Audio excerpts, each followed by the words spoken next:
नमस्कार, स्वागत है आप सबका दिन भर की तमाम बड़ी और अहम खबरों के साथ। मैं हूं कवीन सचान। शुरुआत हेडलाइन से। हिरासत में पिटाई के बाद गोहाना में दलित युवक की संदिग्ध मौत, मुख्यमंत्री ने बताया आत्महत्या। मंत्रियों के विवादित बयान पर गरमाई सियासत। लेखकों पर हमले की साहित्य अकादमी ने की निंदा, साहित्यकारों से फैसला वापस लेने की अपील। घटती सहनशीलता पर साहित्यकारों का शांति मार्च। आयातकों की केंद्र सरकार से दाल की स्टॉक लिमिट हटाने की मांग, सरकार को 135 रुपए के भाव पर रोजाना मुहैया कराएंगे 100 टन दाल। अब तक 50,000 टन दाल जब्त।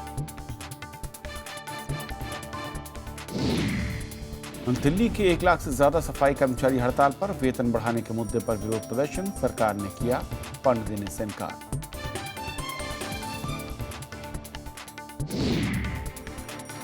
कश्मीर मसले पर तीसरे पक्ष को शामिल करने से भारत का इनकार, कहा उफा की शर्तों पर एनएस से बातचीत के लिए तैयार। आतंकवाद के मुद्दे पर ओबामा ने दी नवाज शरीफ को नसीहत।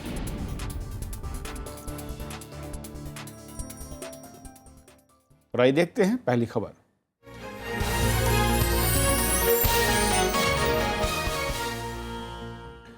कई साहित्यकारों के पुरस्कार लौटाने के बाद आज साहित्य अकादमी की आपात बैठक हुई, जिसमें देश में लेखकों पर हो रहे हमलों के खिलाफ निंदा प्रस्ताव पास किया गया। अकादमी ने उन साहित्यकारों से पुरस्कार वापस लेने की भी अपील की। इधर कई कवि और लेखकों ने आज दिल्ली के कन्नड़ लेखक MM कलबुर्गी की हत्या और सांप्रदायिक हिंसा के खिलाफ प्रदर्शन किया।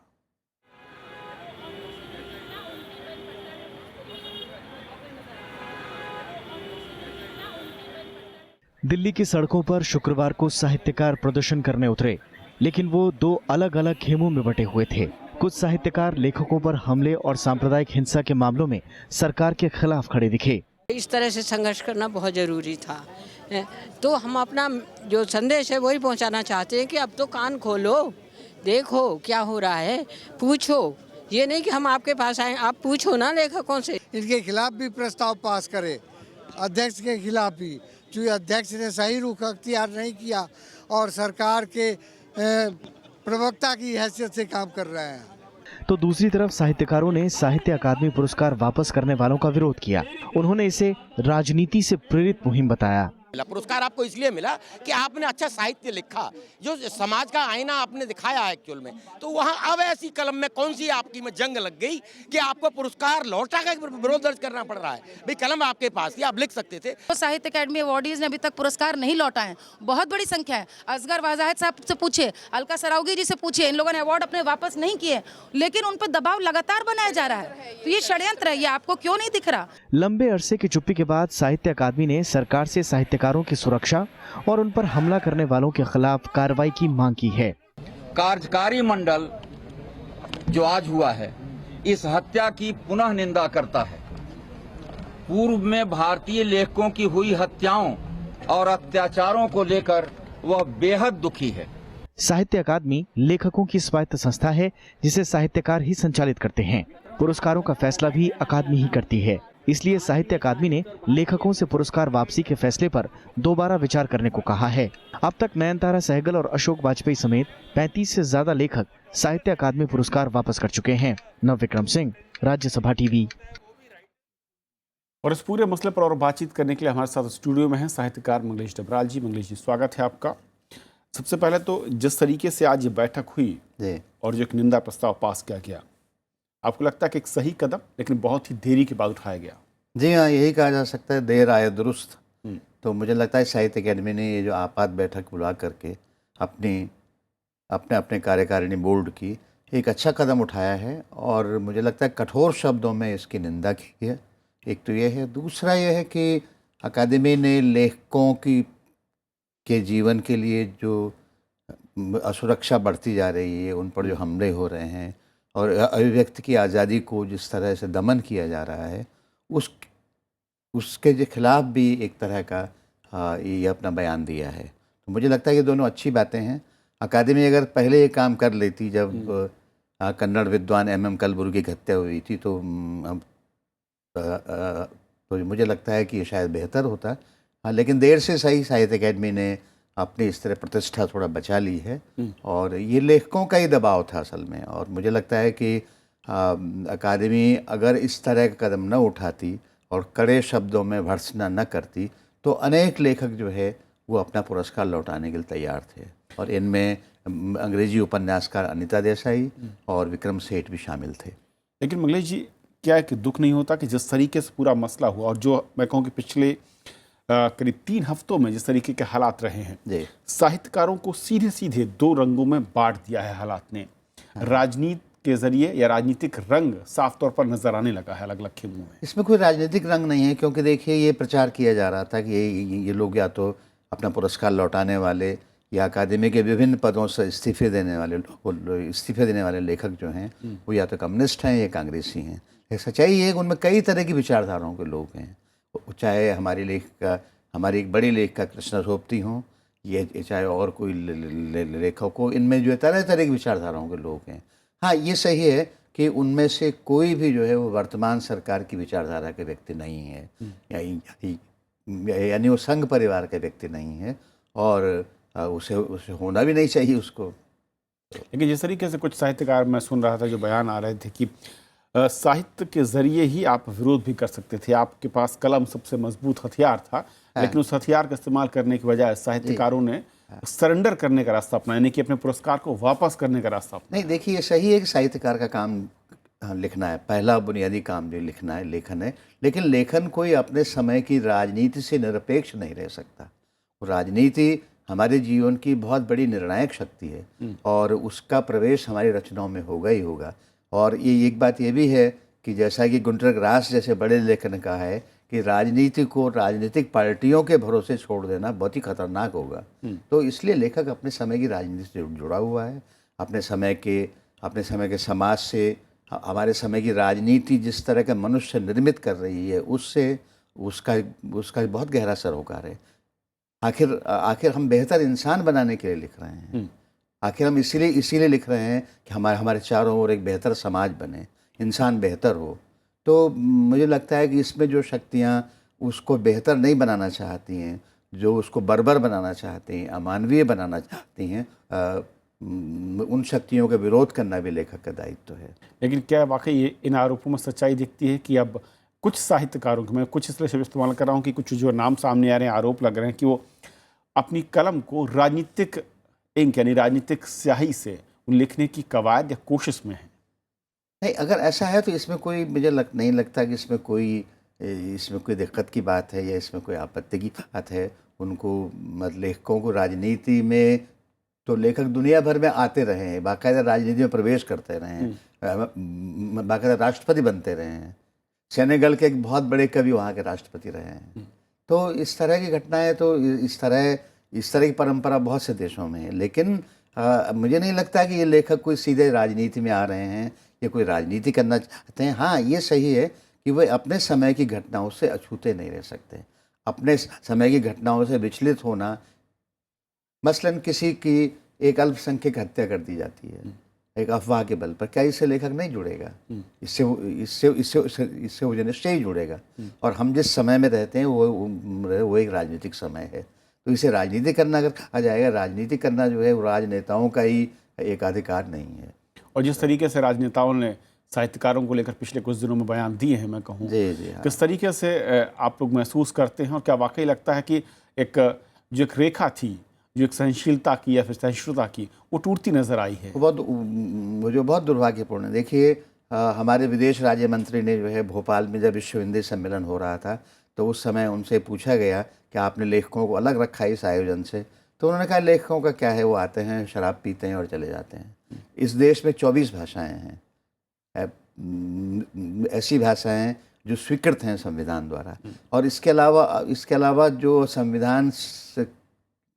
जिनको संविधान की मंजूरी नहीं मिली है, ऐसी भाषाएं तो अनगिनत हैं, उनकी गिनती भी नहीं हो सकती है, वो सैकड़ों में है वो।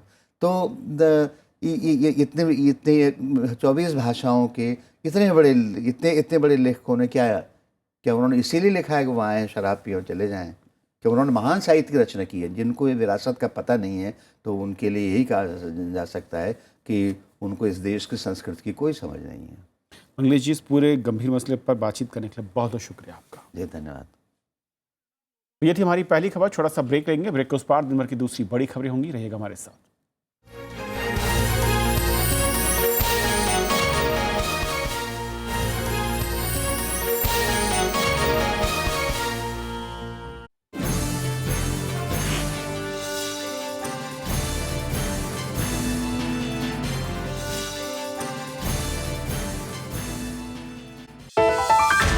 अमेरिका पाकिस्तान मुलाकात, नहीं होगी न्यूक्लियर डील, पाकिस्तान करेगा आतंकियों पर कार्रवाई।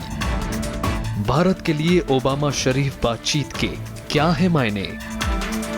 देखिए देश देशांतर, ओबामा शरीफ मुलाकात, रात 8:30 बजे।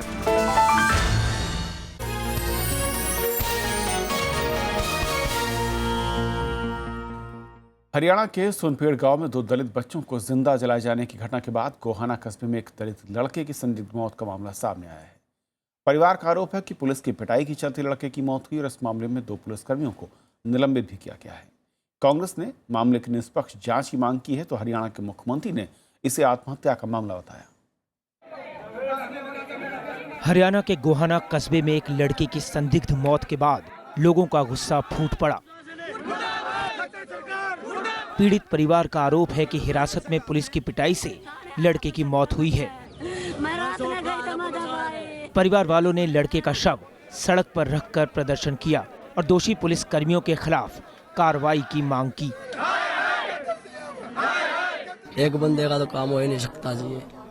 जहाँ तक हमारा शक है पुलिस ने मारा जी उसको, कस्टडी में मरा जी। हालात पर काबू पाने के लिए इलाके में भारी तादाद में पुलिस बल तैनात किया गया है। पुलिस ने पीड़ित परिवार की शिकायत पर मामला दर्ज कर लिया है और पोस्टमार्टम रिपोर्ट आने के बाद उचित कार्रवाई की बात कह रही है। मरने वाले के भाई ने बयान दिया है 2 पुलिस वालों का अगेंस्ट, वो एफआईआर हमने दर्ज कर ली। इन्वेस्टिगेशन में जो आउटकम आएगा उसी के हिसाब से कार्रवाई की जाएगी। कांग्रेस ने राज्य में खराब कानून व्यवस्था का आरोप लगाया है। वहीं हरियाणा के मुख्यमंत्री मनोहर लाल खट्टर ने इसे आत्महत्या का मामला बताया है। उन्होंने कहा कि राज्य में कानून व्यवस्था में कोई खामी नहीं है। कल फिर एक और घटना हुई गोहाना में, एक दलित युवक की जान गई है। उसकी भी पूरी तरह से छानबीन होनी चाहिए। वो एक अलग विषय है, उसको जातीय इसके साथ न जोड़े। किसी प्रकार की कोई कठिनाई नहीं है, लॉ एंड ऑर्डर स्थिति ठीक है, शांति बहाल है। लेकिन इंडिविजुअल घटनाओं को यदि हम इस प्रकार का जातीय लपेट में लेंगे तो ये अच्छा नहीं है। सोनीपत के गोहाना कस्बे में एक लड़का अपने घर में फांसी पर लटका मिला। लड़के के परिवार के लोगों का आरोप है कि चोरी के एक मामले में पुलिस उसे पूछताछ के लिए थाने ले गई थी और लड़के की मौत की वजह पुलिस हिरासत में पिटाई है। वल्लभगढ़ में हुए हादसे में जहां पुलिस पर लापरवाही का आरोप लगाया गया था, वहीं गोहाना में मृतक के परिजन सीधे सीधे पुलिस को इस मौत का जिम्मेदार मान रहे हैं। ऐसे में सच्चाई तो जांच के बाद सामने आ जाएगी, लेकिन लगातार हो रही इस तरह की घटनाक्रम पुलिस के रवैये पर सवाल खड़े कर रहे हैं। ऐसे में सरकार का न्यायपूर्वक रवैया ही इन सवालों को शांत कर सकता है। गोहाना से कैमरामैन चेतन शर्मा के साथ रविंद्र सिंह शोराण, राज्यसभा टीवी। केंद्रीय गृह मंत्री राजनाथ सिंह ने मंत्रियों को बयान देते समय सावधान रहने की नसीहत दी। उन्होंने कहा कि मंत्री यह कहकर बच नहीं सकते कि बयान को तोड़ मरोड़ कर पेश किया गया है। कांग्रेस के साथ विपक्षी दलों ने प्रधानमंत्री से वीके सिंह को मंत्रिमंडल से हटाने की मांग की है। आम आदमी पार्टी ने वीके सिंह के खिलाफ शिकायत भी दर्ज कराई है कि किसी समुदाय विशेष की इज्जत के अंदर कमी आई है या उनको ठेस पहुंची है, तो मैं उसके लिए माफी मांगता हूं। बल्लभगढ़ मामले में दिए बयान पर विवाद बढ़ने के बाद विदेश राज्य मंत्री जनरल वीके सिंह ने माफी तो मांग ली, लेकिन अपने मंत्रियों के बयानों से घिरी केंद्र सरकार की ओर से गृह मंत्री राजनाथ सिंह ने उन्हें बयान देते समय सावधानी बरतने की सलाह दी। चाहे हम सरकार के हों अथवा संगठन के हों, कोई भी स्टेटमेंट देते समय हम लोगों को ज्यादा सजग रहने की आवश्यकता है और साथ ही इस बात का भी ध्यान रखा जाना चाहिए कि उसका गलत इंटरप्रिटेशन, उसकी गलत व्याख्या करने की कोई गुंजाइश शेष न बचे। वीके सिंह के माफी मांगने के बावजूद विपक्ष इस मुद्दे पर केंद्र सरकार को घेरने में लगा है। मायावती ने वीके सिंह को मंत्रिमंडल से हटाने की मांग की है और कांग्रेस ने प्रधानमंत्री से इस मामले में सफाई मांगी है। उन्होंने क्या एक्शन लिया अपने मंत्रियों के खिलाफ या दूसरे लोग हैं, इनकी ऑर्गेनाइजेशंस हैं जो आरक्षण के ही खिलाफ हैं, बाद में लीपापोती करने को कुछ भी करें। हमारी पार्टी कड़े शब्दों में निंदा करने के साथ साथ इस मामले में इस मंत्री को तुरंत ही अपनी सरकार से बर्खास्त करके इनको फौरन ही जेल के सलाखों के अंदर भिजवाना चाहिए। आम आदमी पार्टी ने वीके सिंह के खिलाफ शुक्रवार को शिकायत दर्ज कराई और राष्ट्रीय अनुसूचित जाति आयोग से शिकायत की। राष्ट्रीय अनुसूचित जाति आयोग ने इस मामले में उत्तर प्रदेश पुलिस और दिल्ली पुलिस को मामला दर्ज करने का निर्देश दिया है और 2 नवंबर को उत्तर प्रदेश के डीजीपी और गाजियाबाद के एसएसपी को तलब किया है। इसका भी संज्ञान लेकर हमने पुलिस कमिश्नर दिल्ली को लिखा है कि इसमें केस रजिस्टर करें और फेयर इन्वेस्टिगेशन, तो तथ्यों के आधार पर, सबूत के आधार पर वो इन्वेस्टिगेशन करके और हमको रिपोर्ट करें। विदेश राज्य मंत्री ने गुरुवार को अपने संसदीय क्षेत्र गाजियाबाद में बल्लभगढ़ मामले पर प्रतिक्रिया दी थी। इससे पहले भी वीके सिंह समेत कुछ मंत्रियों के बयान को लेकर विवाद खड़ा हो चुका है। विशाल दहिया, राज्यसभा टीवी। दालों के भाव में लगातार तेजी के बीच आयातकों ने केंद्र सरकार से स्टॉक लिमिट हटाने की मांग की है। इनका कहना है कि घरेलू बाजार में आपूर्ति बढ़ाने के लिए आयातकों को स्टॉक रखने की लागू सीमा से बाहर रखा जाए। आयातकों ने हर दिन 1 लाख किलो अरहर दाल 135 रुपए किलो के हिसाब से उपलब्ध कराने की पेशकश भी की। इस बीच आज 4 राज्यों में 15,000 टन से ज़्यादा की दाल जब्त की गई है। इस तरह से अब तक 10 राज्यों में 50,000 टन से ज़्यादा दालें जब्त हो चुकी हैं। वित्त मंत्री अरुण जेटली ने शुक्रवार को दाल आयातकों के प्रतिनिधियों से मुलाकात की। वित्त मंत्री ने दाल आयात में हो रही समस्याओं का जायजा लिया। आयातकों ने दाल आयात पर लगी स्टॉक लिमिट को हटाने की मांग की है। हमारी मंत्री जी से मांग थी कि जो इंपोर्टेड पल्सेस है, जो प्राइवेट इंपोर्ट 50 लाख टन जो सालाना इंपोर्ट करता है, उसके ऊपर स्टॉक लिमिट हटा दी जाए, उसको स्टॉक लिमिट के प्रीव्यू में ना लाया जाए। और मंत्री जी ने हमारे को आश्वासन दिया कि इस पर हम वर्किंग कर रहे हैं। इसके अलावा दाल आयातक सरकारी एजेंसियों को हर दिन 1 लाख किलो यानी 100 टन अरहर दाल 135 रुपए किलो की दर से मुहैया कराएंगे। सस्ते दामों पर नवंबर के आखिरी तक आपूर्ति जारी रहेगी। Association has announced today that it will make available to the government 1 lakh kilos of tur dal at 135 rupees per kilo to any government agency for the public distribution. जनवरी में 25 लाख टन आयातित दाल के भारत में पहुंचने की उम्मीद है। इस बीच कांग्रेस का दाल की बढ़ती कीमतों को लेकर विरोध प्रदर्शन जारी है। कांग्रेस ने दिल्ली के अलग अलग इलाकों में केंद्र सरकार और केजरीवाल सरकार के खिलाफ मोर्चा खोल दिया है। केंद्र सरकार और दिल्ली सरकार दोनों के दोनों बराबर की जिम्मेवार है, इसलिए लिहाजा हम लोग दिल्ली के अंदर हर विधानसभा क्षेत्र के अंदर चौक के ऊपर दिल्ली के कांग्रेस के कार्यकर्ता हजारों की तादाद में महंगाई रूपी पुतला का दहन कर रहे हैं। राज्यों में जमाखोरों पर सख्ती भी बढ़ाई जा रही है। बढ़ती कीमतों पर लगाम के लिए केंद्र सरकार दूसरे उपायों पर भी काम कर रही है। आपूर्ति बढ़ाने के लिए केंद्र ने सीधे किसानों से दाल खरीदने का फैसला किया है। सरकार किसानों से 40,000 टन दाल खरीदेगी। ये खरीद नवंबर में शुरू होगी। बुधवार को वित्त मंत्री अरुण जेटली ने हालात का जायजा लेने के लिए उच्च स्तरीय बैठक भी की थी। वित्त मंत्री अरुण जेटली ने कहा था कि अब तक 36,000 टन दाल जब्त की गई है। Bureau report, Rajya Sabha TV. त्योहारों के सीजन में दिल्ली एक बार फिर कूड़े के ढेर में बदल सकती है। नगर निगम के 1 लाख से ज्यादा सफाई कर्मचारियों ने वेतन के मुद्दे पर काम बंद कर दिया है। उनका कहना है कि जब तक उनकी मांग पूरी नहीं होती वो काम पर नहीं लौटेंगे, लेकिन दिल्ली सरकार ने निगम को फंड देने से इनकार कर दिया है। सड़क पर गंदगी का ढेर और धरने पर बैठे सफाई कर्मचारी। राजधानी दिल्ली में आज जगह जगह ऐसी ही तस्वीरें देखने को मिली।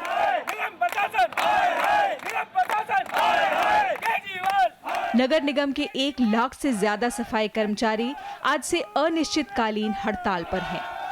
यानी अब से ना तो सड़कों की सफाई का काम होगा, ना ही कूड़ा उठाया जाएगा। हमारी जो मांगे हैं, अहम मांग हमारी जो है मेडिकल कैशलेस कार्ड है, जिसके ना होने की वजह से हमारे हजारों कर्मचारी की मौत हो रही है। अगर हमें मेडिकल कैशलेस कार्ड मिल जाएगा तो वो जो लोग मर रहे हैं वो मरने से बच जाएंगे। सैलरी नहीं मिलती टाइम पे। अच्छा जी, और जब सैलरी नहीं मिलेगी तो खाएंगे क्या? बच्चे किस तरह से पढ़ेंगे? घर में परेशानी है, आ रही है, बीमारी है, पता क्या कर सकते हैं। सफाई कर्मचारी तनख्वाह में बढ़ोतरी, एरियर, भत्तों और कैशलेस मेडिकल सुविधा जैसी 17 मांगों को लेकर हड़ताल पर हैं। हालांकि इस मुद्दे को निपटाने के लिए आज एमसीडी के तीनों कमिश्नर दिल्ली सरकार के मंत्री संदीप कुमार से भी मिले, लेकिन कोई समाधान नहीं निकला। सरकार की दलील है कि दिल्ली में अक्टूबर तक 1859 करोड़ रुपए एमसीडी को दिए गए थे। उसके बाद केजरीवाल सरकार के अब तक के कार्यकाल के दौरान भी 2370 करोड़ रुपए निगम को दिए जा चुके हैं। ऐसे में सरकार के पास अब एमसीडी को फंड देने के लिए पैसे नहीं हैं। सरकार का यह भी कहना है कि एमसीडी प्रॉपर्टी टैक्स के बकाया 1555 करोड़ रुपए डीडीए से नहीं ले पा रही है। अगर ये पैसा एमसीडी को मिल जाए तो कर्मचारियों को वेतन देने में दिक्कत नहीं होगी। एलजी साहब भी इंटरवीन करें इसमें, सेंट्रल गवर्नमेंट भी इंटरवीन करे और डीडीए से नगर निगम का जो करीब 1400 करोड़ रुपए से ज़्यादा है वो नगर निगमों को दिलवाएं, ताकि नगर निगम को अगर कोई कमी आ रही है पैसे की तो वो पैसे की कमी पूरी हो सके। अगर उनकी किसी योजना में दिल्ली सरकार को जितना देना था उससे कहीं ज़्यादा भुगतान दिल्ली सरकार की ओर से किया जा चुका है। गौरतलब है कि इससे पहले भी सफाई कर्मचारी 2 बार इन्हीं मांगों को लेकर हड़ताल पर जा चुके हैं। तब सड़कों पर गंदगी के ढेर लग गए थे। सफाई कर्मचारियों का कहना है कि जब तक उनकी मांगें नहीं मानी जाती तब तक उनकी हड़ताल जारी रहेगी। ऐसे में दिल्ली वालों को त्योहारों के इस सीजन में मुश्किलें हो सकती हैं। अनु दीवान, राज्यसभा टीवी। करीब 1 महीने की शांति के बाद पाकिस्तान ने आज फिर जम्मू कश्मीर में संघर्ष विराम का उल्लंघन किया, जिसमें सांबा सेक्टर में अंतर्राष्ट्रीय सीमा से सटे रिहायशी इलाकों को निशाना बनाया गया। गोलीबारी में एक शख्स की मौत हो गई और 2 लोग घायल हुए। बीएसएफ ने सीमा पार से हुई गोलीबारी का माकूल जवाब दिया। 12 सितंबर को बीएसएफ और पाकिस्तान रेंजर्स के बीच डीजी स्तर की बातचीत के बाद जम्मू कश्मीर में पाकिस्तान की ओर से संघर्ष विराम की घटनाएं रुक गई थी। 26 अक्टूबर से दिल्ली में भारत अफ्रीका के सबसे बड़े राजनयिक सम्मेलन का आयोजन किया जा रहा है। इंडिया अफ्रीका फोरम समिट में 54 के प्रतिनिधि करीब हिस्सा लेंगे और 28 से 30 अक्टूबर के बीच प्रधानमंत्री नरेंद्र मोदी ने 40 अफ्रीकी देशों के प्रमुखों से द्विपक्षीय मुद्दों पर बातचीत भी करेंगे। वो सम्मेलन 26 से 30 अक्टूबर तक दिल्ली में होगा। 26th is the senior officials meeting, 27th is the foreign ministers meeting, 28th basically the heads start arriving, 29th is the main summit, and Prime Minister will hold bilateral meetings with the heads on 28th, 29th and on the 30th as well. और Rajya Sabha TV सम्मेलन का विशेष coverage कर रहा है। भारत और Africa संबंधों पर आप आज से 30 अक्टूबर तक शाम 5 से 6 बजे तक कार्यक्रमों को देख सकते हैं। सिर्फ राज्यसभा टीवी पर भारत अफ्रीका शिखर सम्मेलन 2015 23 से 30 अक्टूबर तक शाम 5 से 6 बजे। राष्ट्रपति प्रणब मुखर्जी ने आज संगीत नाटक अकादमी फेलोशिप और संगीत नाटक अकादमी पुरस्कार से सम्मानित किया। ये पुरस्कार 2014 के लिए दिए गए हैं। सम्मान समारोह राष्ट्रपति भवन में हुआ। इन दोनों सम्मान को कला के क्षेत्र में प्रतिष्ठित राष्ट्रीय सम्मान माना जाता है। इन्हें देश में कला के विकास और प्रोत्साहन के लिए दिया जाता है।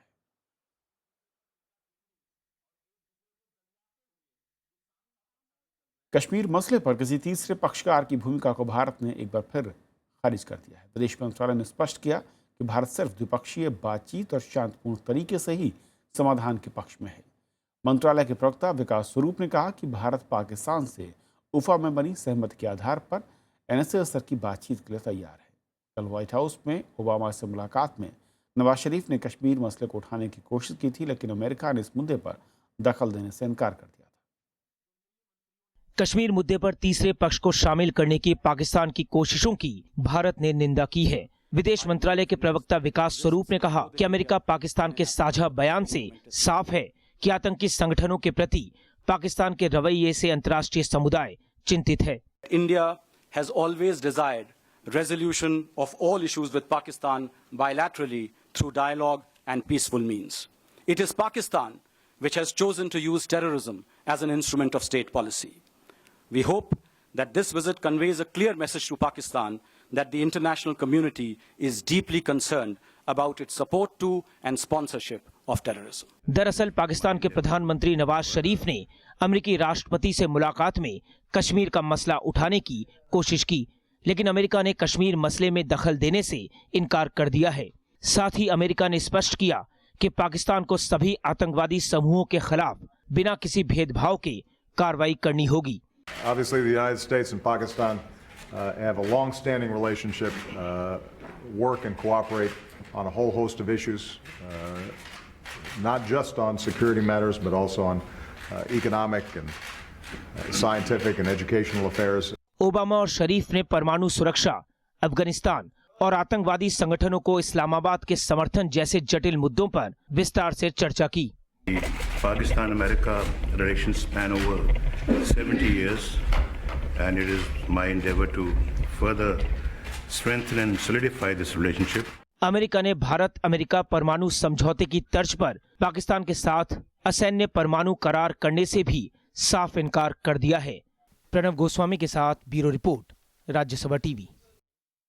और एक नजर देश और दुनिया की कुछ और बड़ी खबरों पर।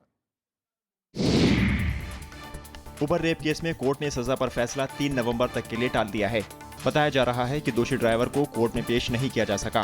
कुछ दिनों पहले ही दोषी करार दिए गए ड्राइवर की सजा पर कोर्ट को आज फैसला सुनाना था। सीबीआई अदालत ने रेल नीर घोटाला मामले में 3 आरोपियों को 14 दिन की न्यायिक हिरासत पर भेज दिया है। 6 करोड़ 25 लाख रुपए के इस घोटाले में रेल अधिकारियों पर रेल नीर की जगह निजी कंपनियों का पानी सप्लाई करने का आरोप है। दिल्ली में कई छात्र संगठनों का यूजीसी के खिलाफ प्रदर्शन जारी है। कुछ दिनों पहले ही यूजीसी ने नॉन नेट फेलोशिप को खत्म करने का निर्देश दिया था। इसके तहत एमफिल और पीएचडी के छात्रों को मिलने वाली फेलोशिप बंद कर दी जाएगी। जम्मू कश्मीर के श्रीनगर के कई थाना क्षेत्रों में कर्फ्यू लगा दिया गया है। पिछले दिनों एक ट्रक पर हुए पेट्रोल बम हमले में घायल स्थानीय युवक की मौत के बाद अलगाववादियों ने शुक्रवार को विरोध प्रदर्शन का आह्वान किया है। पंजाब में कई दिनों के तनाव के बाद अब हालात सामान्य होते दिख रहे हैं। पिछले कुछ दिनों से धार्मिक ग्रंथ के अपमान को लेकर पंजाब के कई इलाकों में तनाव बना हुआ था।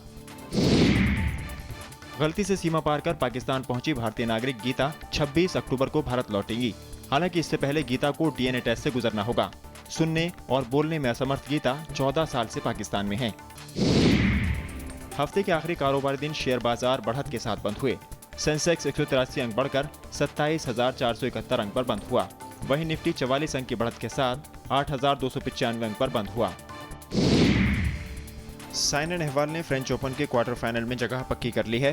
गुरुवार को साइना ने जापान की मिनात्सु मितानी को हराकर क्वार्टर फाइनल में जगह बनाई।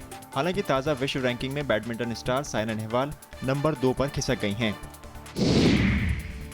भारतीय मूल के नेता अशोक श्रीधरन को जर्मनी के बॉन शहर का मेयर नियुक्त किया गया है। उन्होंने आज अपने पद की शपथ ली।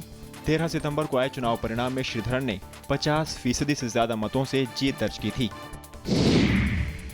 फ्रांस में एक सड़क हादसे में करीब 42 लोगों की मौत हो गई, जबकि कई अन्य घायल हैं। मारे गए ज्यादातर लोग बुजुर्ग थे। इस हादसे को फ्रांस में 3 दशक में सबसे भयानक हादसा माना जा रहा है। तो खबरों के आज के सफर में इतना ही, लेकिन जाते आते मैसूर का शाही दशहरा जिसकी धूम दुनिया भर में है और मशहूर है, और इस मौके पर दिन में शाही झांकी निकाली जाती है। और आपको छोड़ जाते हैं इन्हीं खास तस्वीरों के साथ।